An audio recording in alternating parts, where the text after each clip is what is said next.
Namaste, Ramdas. Namaste. Thank you so much for inviting us back this year. This is our third year coming, and we're so happy to be here. And all the Bhaktis at Bhakti Fest are awaiting your wonderful words and wisdom. And thank you for letting us come every year. It's a really honor and a pleasure.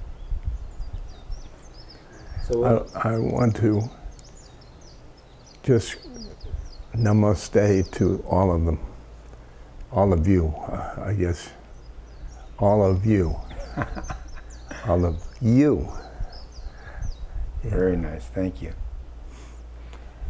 You know, every time they walk out of your DVD sessions with them every year, the tears are streaming down out of their eyes, and they really look forward to the following year to see you. They know that they can't see you personally unless they come here, but this is the next best thing, so thanks. So let's begin, okay? What are the most important spiritual practices we need to be doing now for ourselves, our children, our planet, and the future?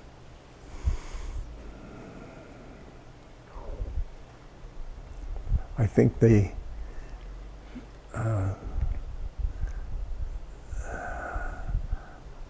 go inside and contact the spiritual heart, and then radiate the spiritual heart out into the world, radiating things like love, compassion,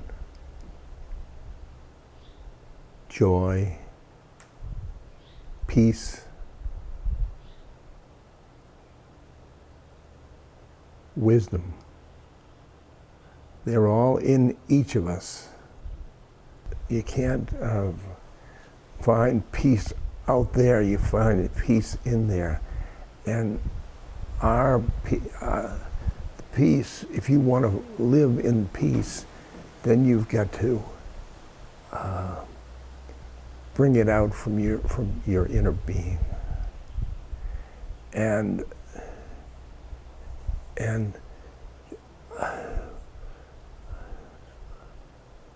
I foresee the world which, with each of us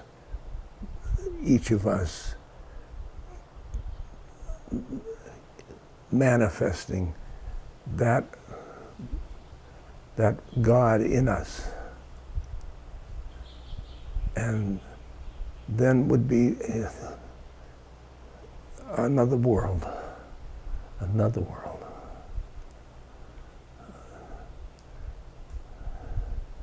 Because it's the one, or the Atman, or the God is within each person, and we have to manifest that. And we can't expect that institutions are going to do it, like governments or things like that. They're all egos. I can see a world where each person projects the God within them. And it will be great for our children. And I just found I have a child, so I'm interested in this problem.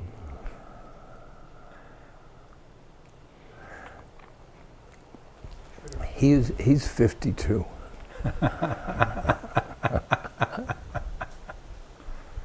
And you have a grandchild also. Yes. And she's a teenager. Yes. And how are you dealing with that? She and I really have we have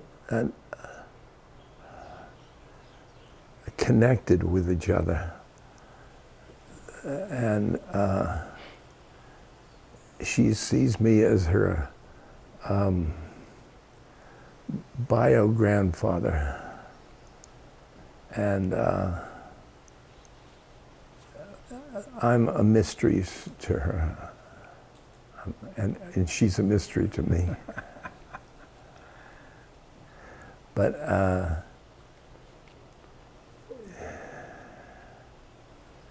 we've through her mother, we are finally spiritually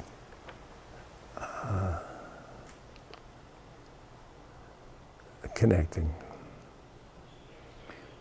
Well, that actually leads me into another question. If a family member or friend refuses to forgive or to be kind, loving, or supportive, is it our responsibility to pursue the healing of this relationship until peace and harmony is restored?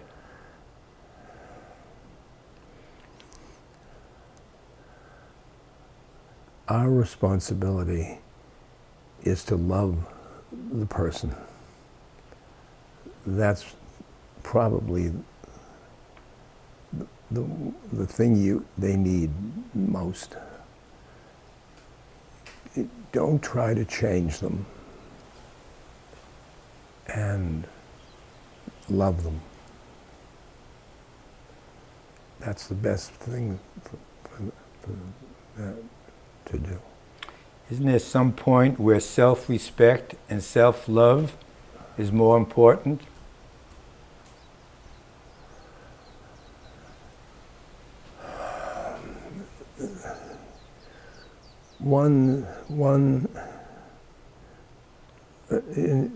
Self-love comes from within, and you'll never get enough self-love from the world.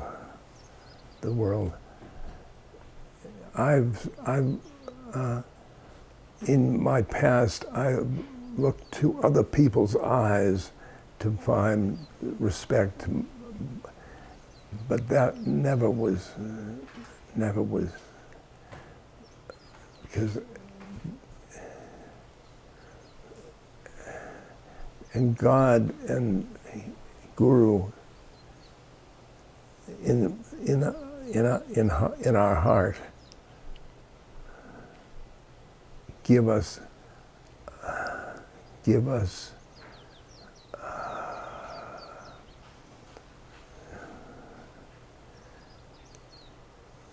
love and love and love,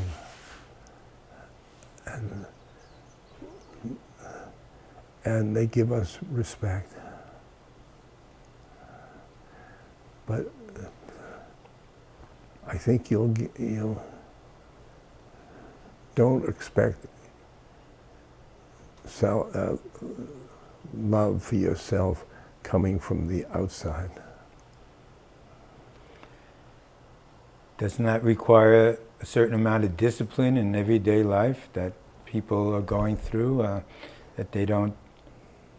It's all about unconditional love, yes, but it's very difficult to deal in the world. I think you should love everybody. Unconditional. Unconditionally. Just love it all. Love it all. That's what I do. No matter what. No matter what.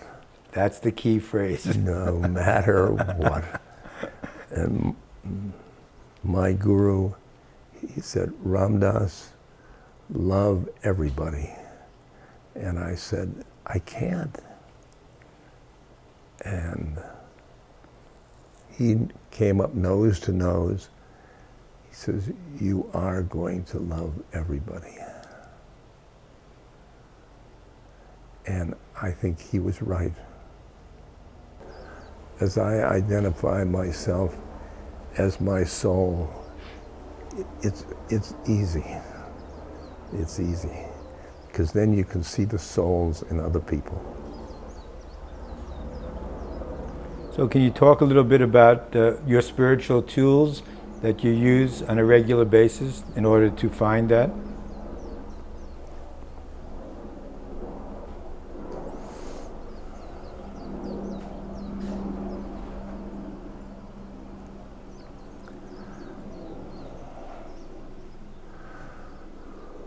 Well, I use my guru. He's with me all the time.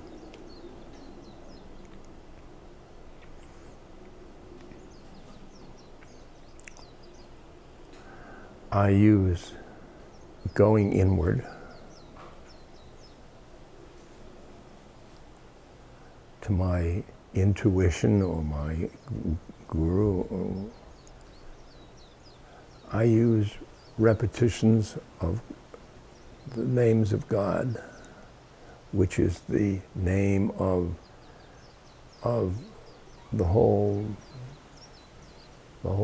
business, all of the universe. The universe. Universe.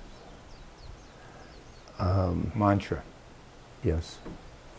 Mantra.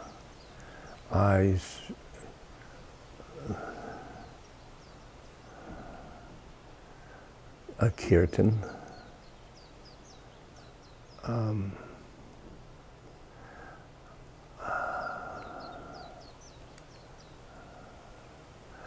I try to use a karma yoga. In other words, that my whatever is in front of me in this incarnation becomes a stepping stone to God. No matter whether it's in the marketplace, in the ashram, whether it's bad or good.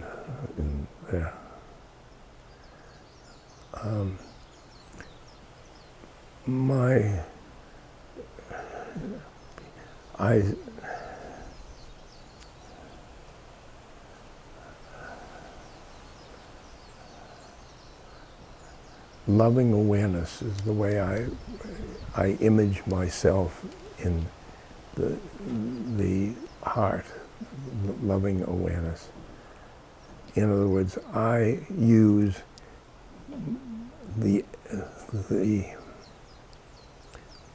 we move my eye this to this. This is the ego, and this is what one thinks of myself, and this is the real self. And then from here, I can find the whole universe is spiritual. It's spiritual. And getting on that mantra again is, do you need a mantra from a guru, or can you use a mantra? Because most people don't have gurus. You know, I would love to have them all have gurus, but currently it's not possible for a lot of people. So how does one use a mantra if it's not given to them by a spiritual teacher or a guru? A mantra, they can feel it in their heart. I must disagree with you, because everybody has a mantra, has a guru. And most people have the guru inside, and they might call it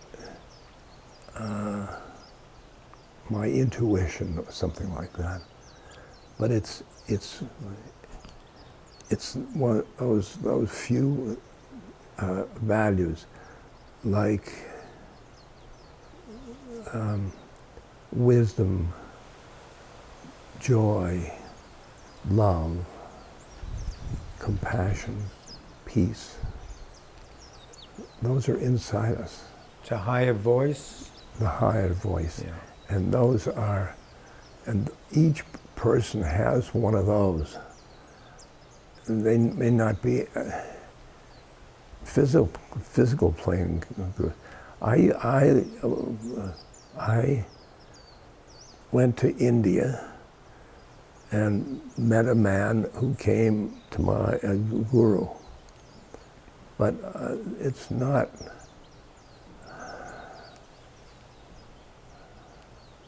Now my guru is dead, or as they say in India, he's dropped his body. And I still feel him, and he's right with me all the time. And I don't have a guru I can see, but I can feel my guru. So at the time of your stroke, which clearly changed your physical being, were you thinking about your guru, or were you thinking about God at that moment? Well, my stroke came in the night, so I wasn't thinking about it, anything. You mean you weren't doing mantra the whole night? No.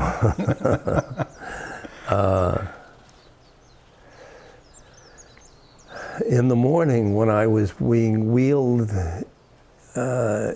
in the gurney to in the hospital, I was looking up how the pipes of a hospital, and I thought, here am I, a spiritual person, and I'm not even spiritual thoughts are going by, especially when some of those, the people around me, he's dying, and I didn't feel dying. So if I felt dying, I think I would have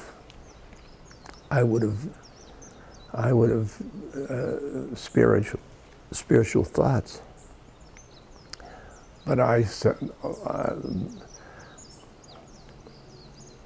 that's their minds. Because I felt perfectly alive. Perfectly alive. The one thing that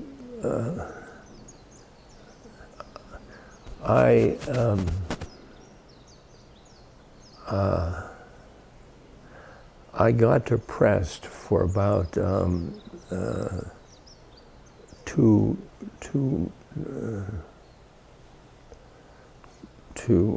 months, and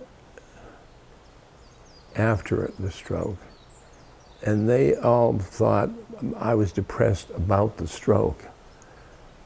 But it was funny, before the stroke, I had my guru's grace in my life.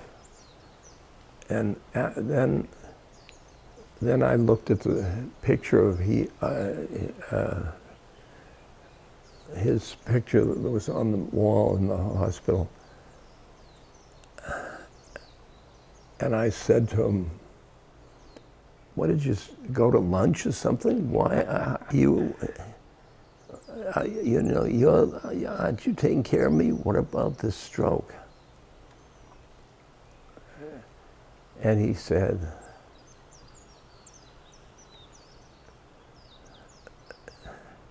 well, he said, it's perfect. It's perfect. He reminded me that the stroke was his grace, and that I didn't have to listen to everybody's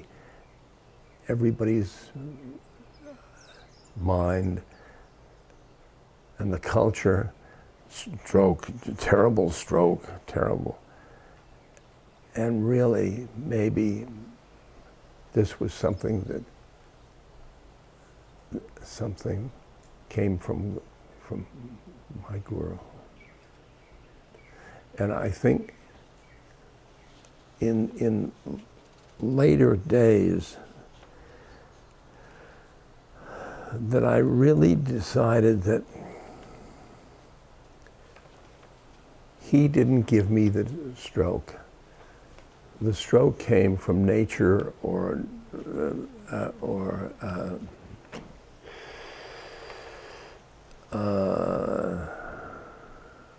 karma. But what he did give me was grace that made me able to deal with the stroke positively. It took you a long time to really absorb that, though. That 2 weeks. 2 weeks? 2 weeks. That's not a very long time. Yeah. Yeah. So for playing out this divine dance of karma, can we ever get a break? Can we ever get a change in this karmic predicament that we're dealing with?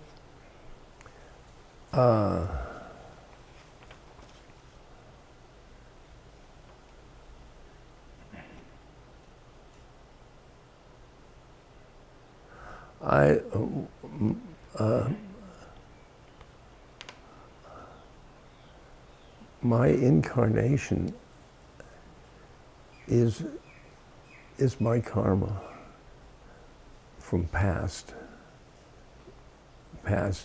incarnations, and there will be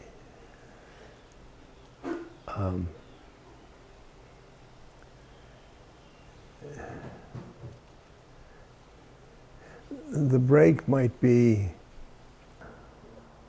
grace, some grace. But I think grace is karma. Could the grace also be the break? Yeah. Yes. Of the karmic? Yes. Yeah. Yes. But the break isn't breaking karma. Right. It's just that momentary place of grace. Yeah. Doesn't have to be momentary, it could be... I was graced for years. I mean, I was a psychologist and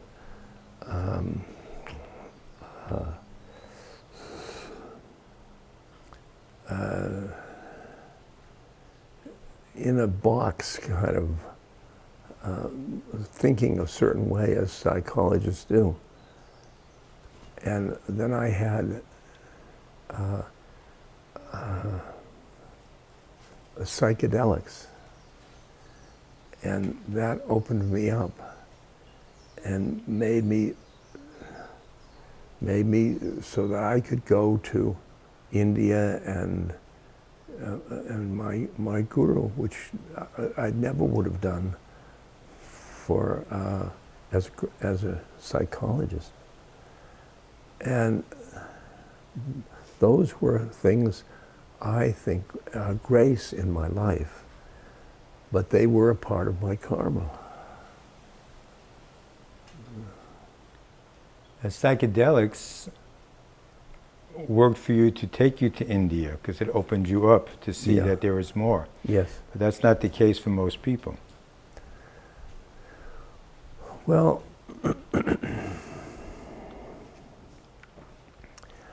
psychedelics must be used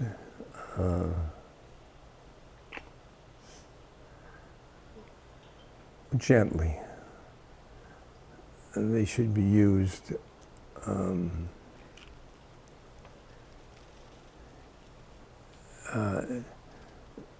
not in a social way, but yet they have you've got a guide, somebody that knows how to use psychedelics.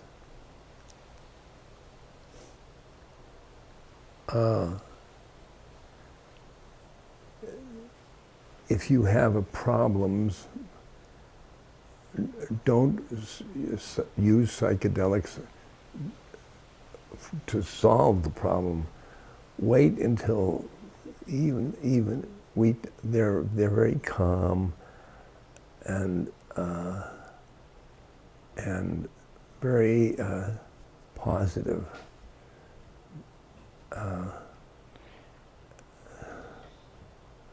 Problems meaning emotional, Yeah, psychological problems? yeah.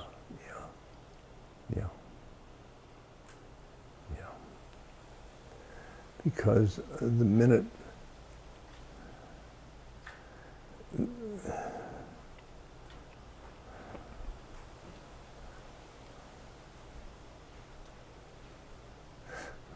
like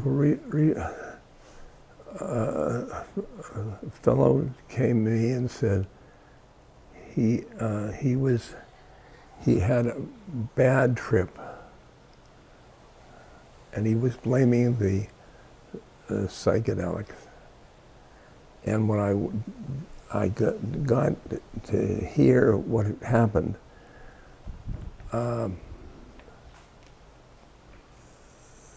he started to get paranoid, and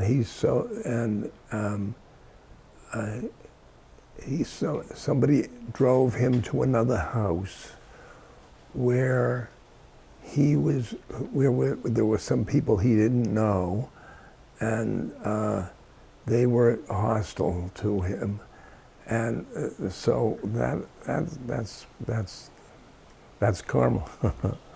And that's usually the case. I mean, when people take psychedelics out of the set and setting, like you used to talk about that all the time. Right. How important the set and the setting is. Set and setting. Being in a safe environment. Yeah. But then again, one doesn't necessarily need that. It was helpful for you and for myself personally. It got us to realize and open up to a lot of different things. I think it's to get as close to that as possible.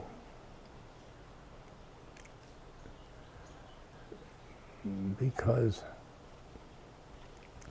listen, I've taken psychedelics in the middle of a Grateful Dead concert, and I've had a wonderful time. I know that when you start out, you should do it in a spiritual setting.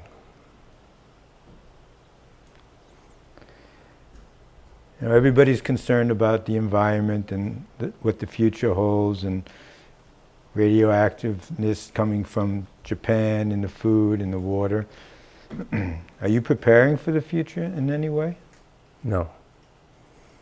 What are you doing besides the mantra? I am living the present moment. This is a present moment, and I don't entertain future thoughts, and I don't entertain past thoughts. I'm just now, and it's now is I think 80 years old. Pretty good, huh? Yeah, happy birthday, by the way. Yeah. Just last month. Yeah. But most people are not into that space, Bob. Most people are not in the now. There's TVs, there's radios, there's newspapers, and there's the internet, which is all powerful these days. And so many people are absorbed with fear. Yeah. I've noticed that the ego is rooted in fear.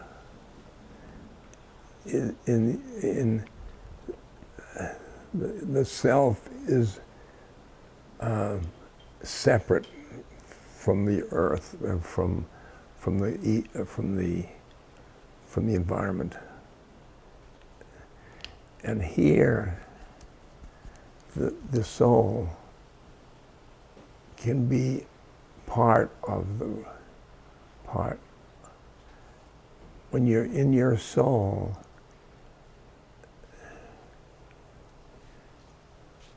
everybody is us. Everybody, there's not a them. A them. That's that. And you can, from the witness, the soul, you can witness the games of the incarnation, the political games, the economic games, the entertainment games. And all of those have thems in them.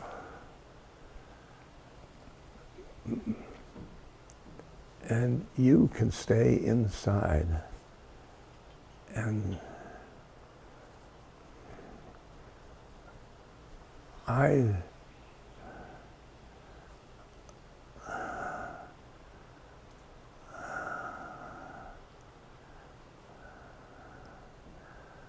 when I look, I find trees and grass and the ocean and air, and it's all part of me. It's all part of one thing. It's all part of one thing. It's all one. And it's the mind.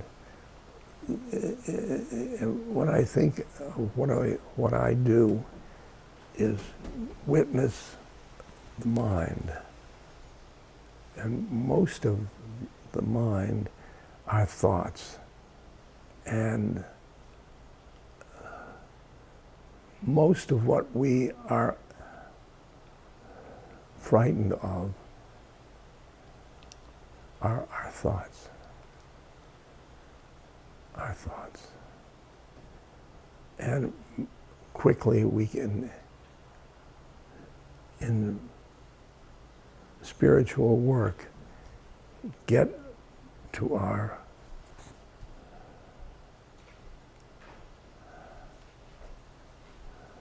loving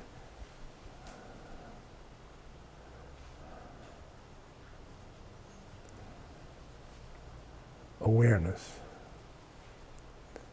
from which we can see those thoughts instead of being those thoughts.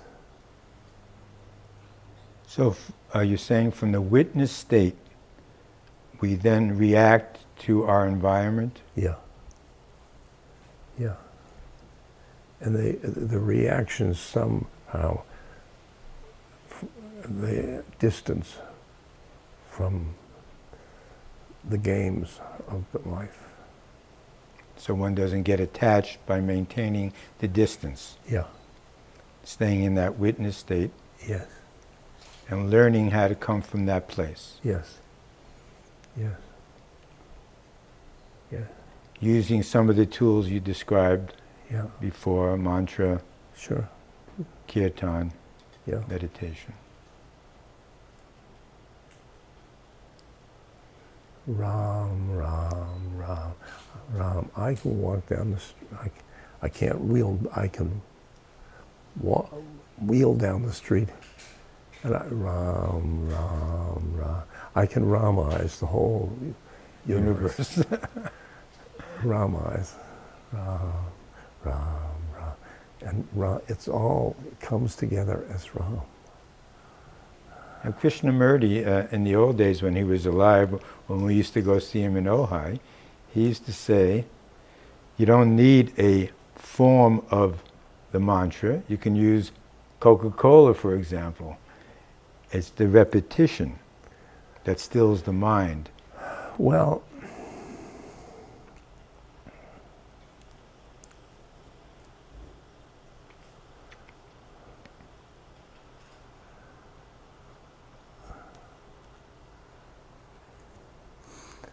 Coca-Cola may be a god, but I don't find it such.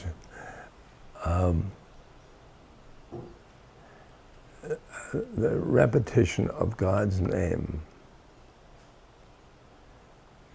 is let's say, the one, the one, the one, the one. That bush is the one.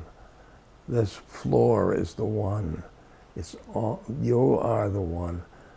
You're all the one. You're all the one. Ram, Ram, Ram.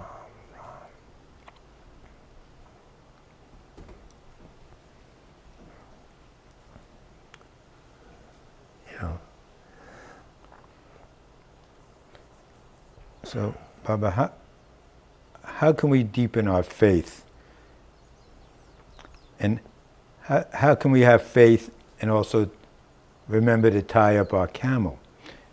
Like you always say, remember your zip code and tie up your camel, because every day we're going through the world, we're not leaving our cars open, we're not leaving our houses open. There's a certain amount of energy we put into that every day called tying up your camel. And where does faith play into that? You can surrender to God.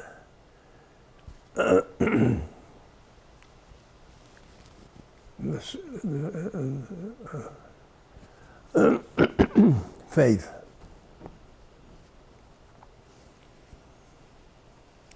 But you still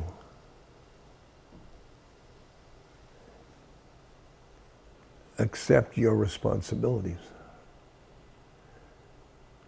Your responsibility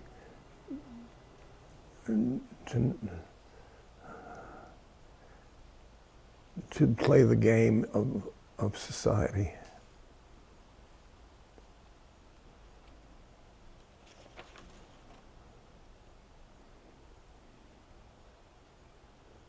Tempting people. You don't tempt people by leaving your car unlocked or something like that. And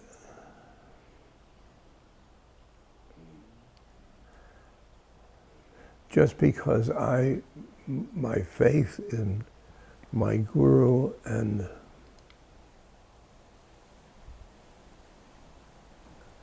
my God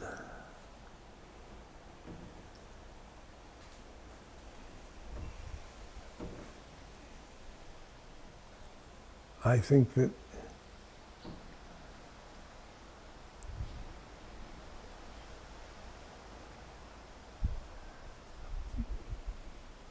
that faith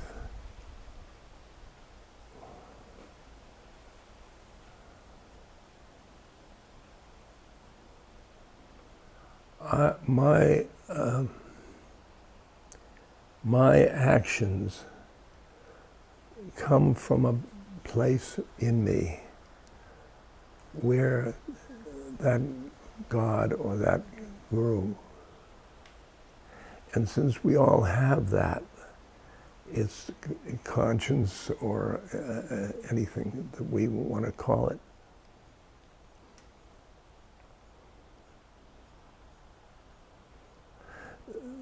There isn't just because we have faith, we can't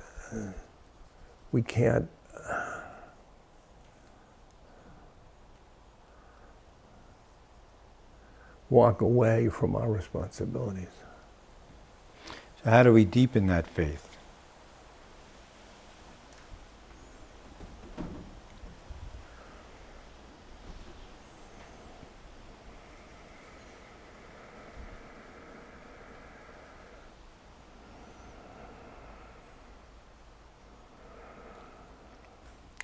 Ask for faith.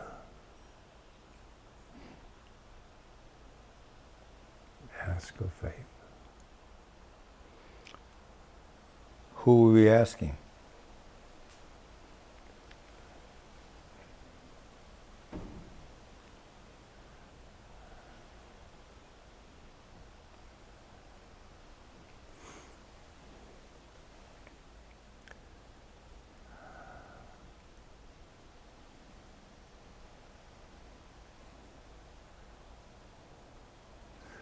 the universe.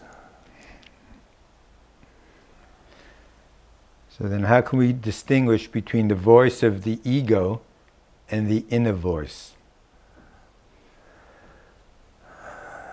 Because it gets complicated when you ask for faith and you're hearing it from a couple of different places. I know. The ego is a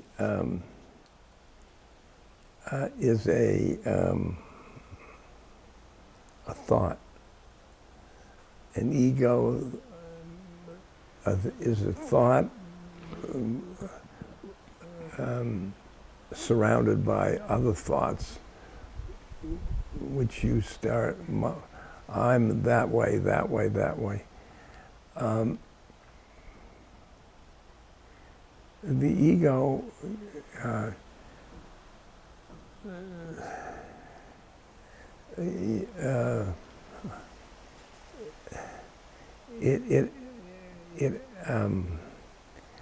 in the incarnation, it will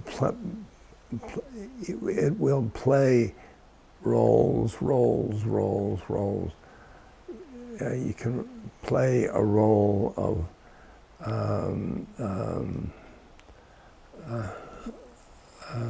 a seducer. You can play a role of a mother, play a role of anything. But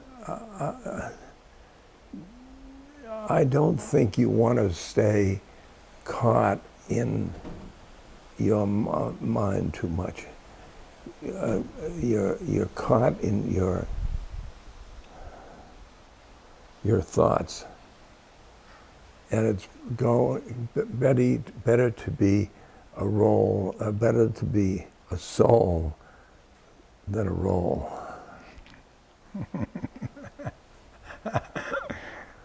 Okay, that's a great gym. People take a few yoga classes, they do some kirtan, and boom, that spiritual ego pops out. I'm better than you, I'm doing this, I'm even doing some seva, some service, right? So then it merges into spiritual materialism, and then people start thinking it's just an acceleration of everything they were doing before. Yeah. Now they have this spiritual connotation behind it. I see that when I go to chant programs and yoga classes, and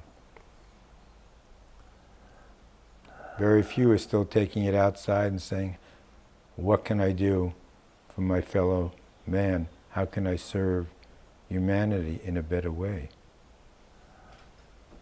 That isn't the answer to that. I think that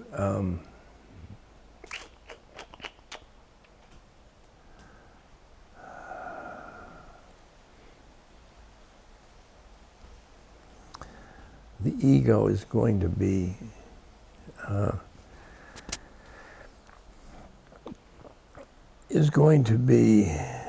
evident in every spiritual thing.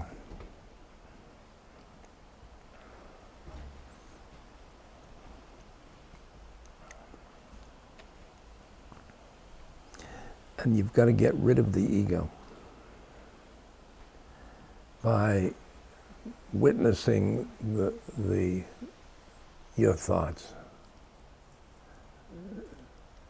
Ego is a thought. Like it says, I'm a yogi. That's a thought. Now, when you're in the witness, you're witnessing that thought. Now, you're witnessing that thought and saying,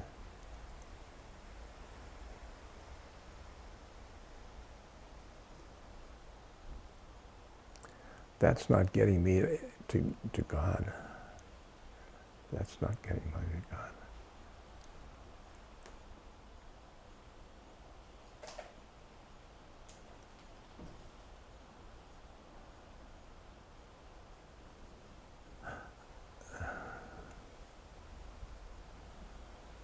But that's a judging thought.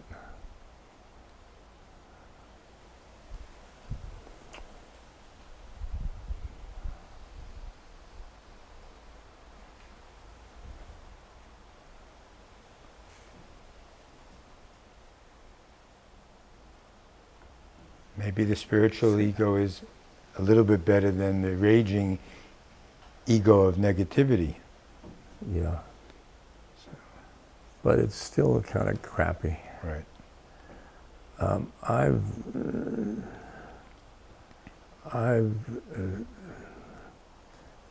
worked with the phrase, I am loving awareness. I am loving awareness, which is down here. I am loving awareness. I am loving awareness. I am loving awareness. I am loving awareness. I am loving awareness. I am loving awareness. Then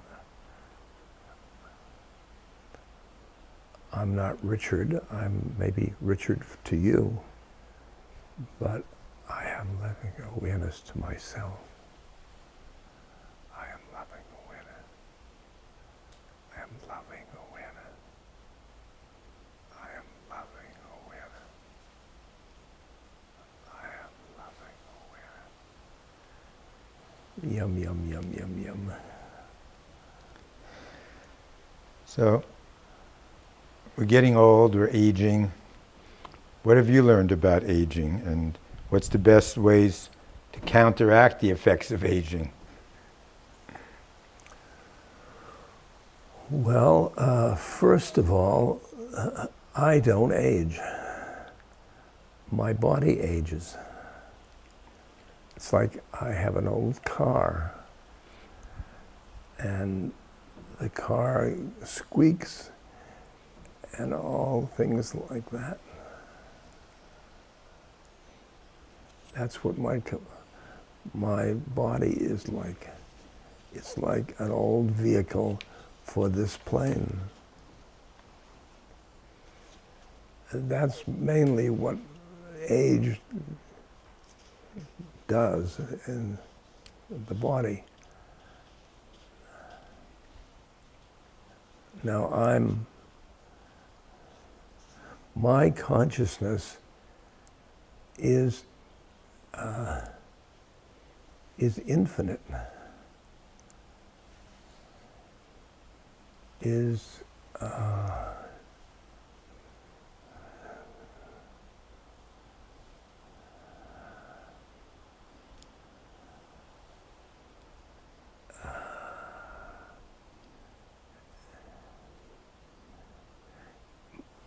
since I live in the moment, and the moment is infinite.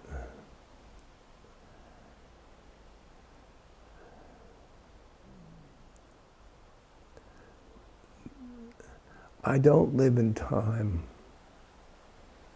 and I don't live in space. Now, my body lives in space and time, and they held a big party for me, for my body. Did you show up? I was witnessing. I was witnessing, and I came in for the dessert. That'd be nice if we just came in for the dessert all the time. But I don't feel like an old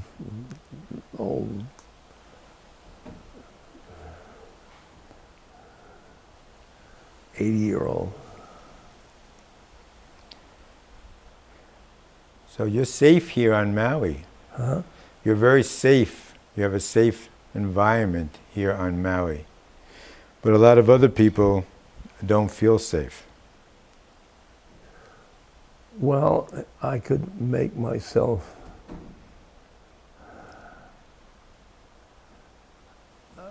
think about centipedes, and I could be, I think about druggies around here that make me less safe. Those are thoughts that make me unsafe. That's not Maui.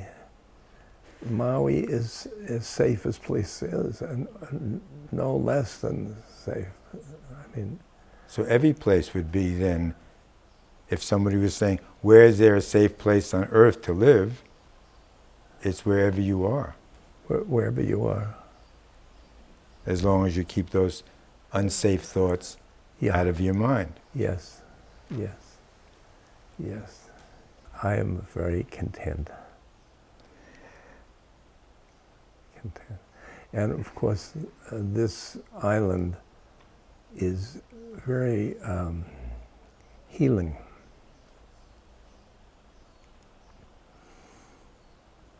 And this island is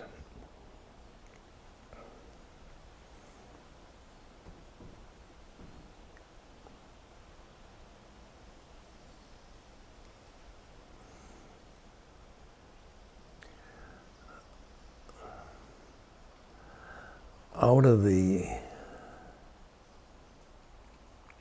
mainstream. So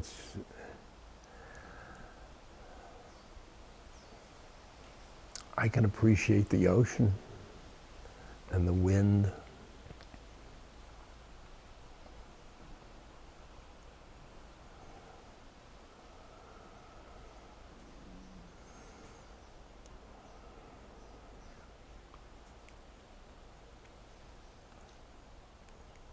And the clouds,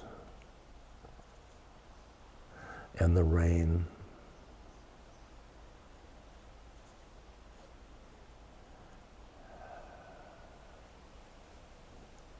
and people.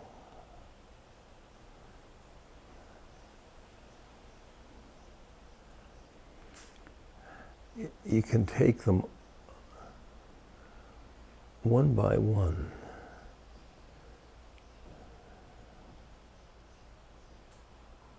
You don't take them all at once.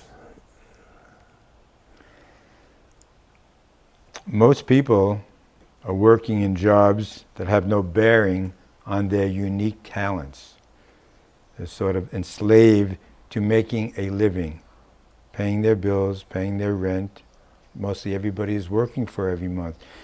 Pay the car payments, pay the utility bills, pay the rent. Most people are not really doing what they want to, what they really love in life. Makes it very difficult.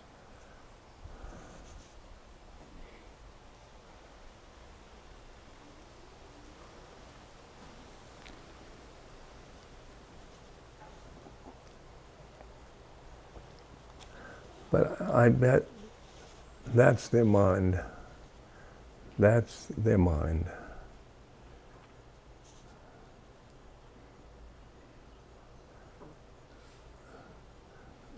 Their work, they're meeting souls on this incarnation.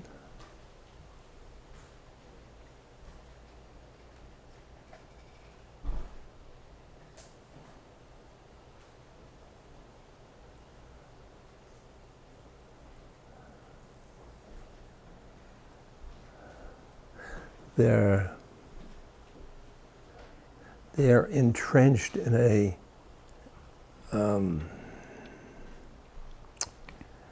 a life that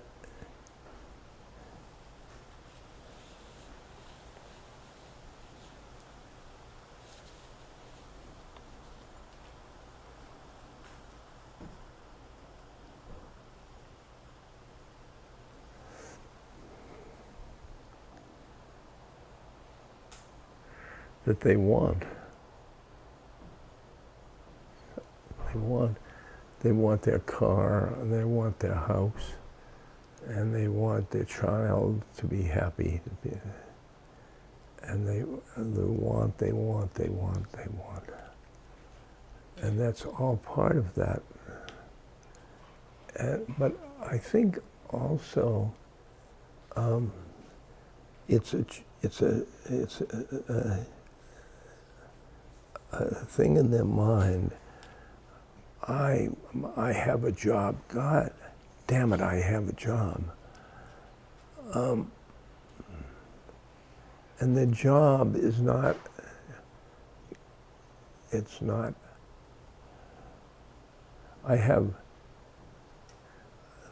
weekends are fun. Job is hard. It's all categories of this. Judging. And just like I'm not my body. I'm free of my body. I'm not my attitudes.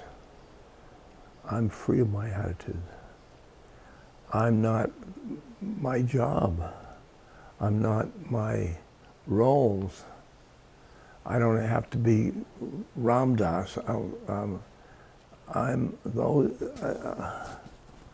I'm free. I'm internally free. I'm free, and most people could be free, and that free of just the thoughts of the repetition of stuff. You know?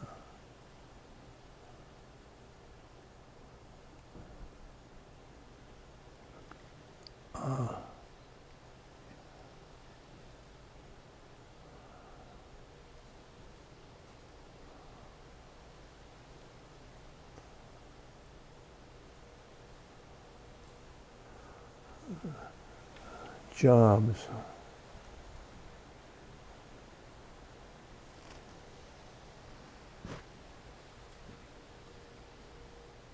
Roles.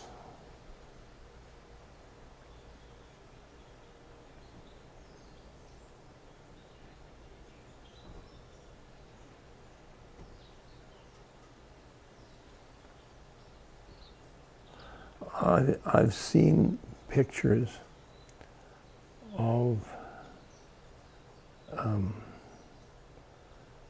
workers, a line of workers doing the same thing all the time. And most of them have scowls on their faces, and some of them are happy.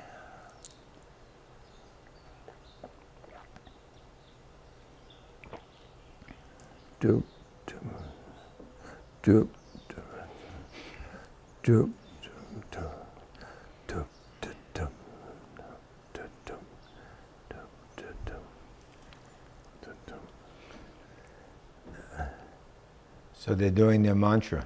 It might be, maybe. Ram. In their own way. In their own way. That's right. Yeah. And the boss will come up, you're a wonderful worker. But it's just your mind is your enemy.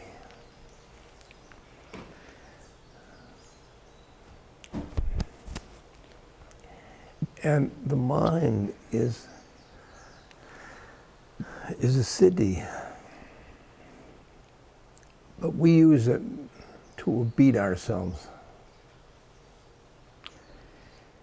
So what advice or suggestions can you give to the young people, teenagers and people that are going through very crucial time of their life? Those teenage young years, 12 to 20. very important times that they can really shape themselves for the future.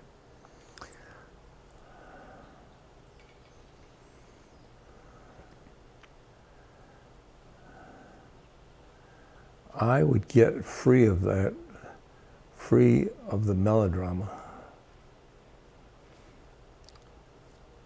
Can you explain that?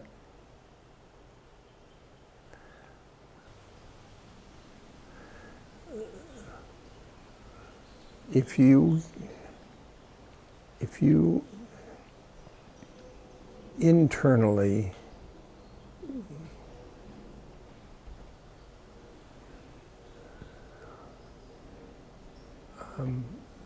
self-worth